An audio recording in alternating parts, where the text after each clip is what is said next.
شوقي، انا عاوز احضر حفلة عمرو دياب اللي في الساحل.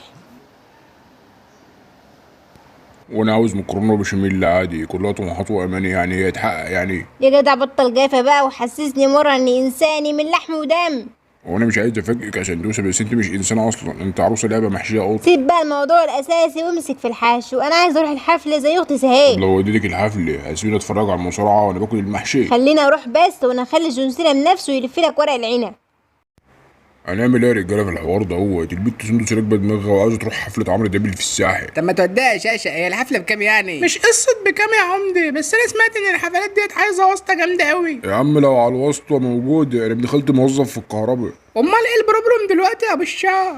خف انجليزي شوية يا حموقة، الحسد مذكور في القرآن. يا عم سألت لقيت التذكره 5 درجات، 5 انواع تذاكر، فيها على حاجه ب 20000 جنيه، اقل حاجه خالص ب 600 جنيه. ايوه، وايه الاختلاف بينهم يعني يا شاشه؟ الاختلاف ده بقى على حسب مكان الفنان منك، يعني التذكرة أم 50,000 مثلا بتقعد صف تالت، أم 80,000 تقعد صف حلاوة تاني. المشبك. طب ام 20,000 ده بيقعد فين يا شاشة؟ والله تقريبا كده على حسب ظني، الفنان هو اللي بيقعده على حجره وبيغني له. على كده بقى اللي دفع 600 جنيه ده بقى في بعيد قوي. لا هو ما بيدخلش أصلا الحفلة ده، بقف بره وبيستنى اللي حضروا الحفلة يحكوا له هما شافوا إيه جوه. وجدتها يا بشو، ابن جدك هيقلوظ لك الحوار دوت. لقيت لك الحل.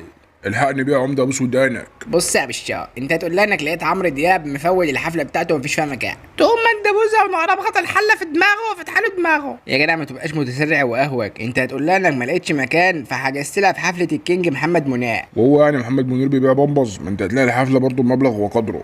ايوه طبعا، بس ده لو منير الحقيقي، احنا هنروح لمنير الفيك التقليد. فاكر ازاي؟ معمول على فوتوشوب يعني ولا ايه؟ فهمني يا قلب اخوك عشان انفصلت منك. في واحد كده شبه الفنان محمد منير، اسمه شبيه منير، موجود في فرسكور يا عم، وبيعمل حفلات عداء كده، كربش له 17 جنيه يعمل لك احلى حفله.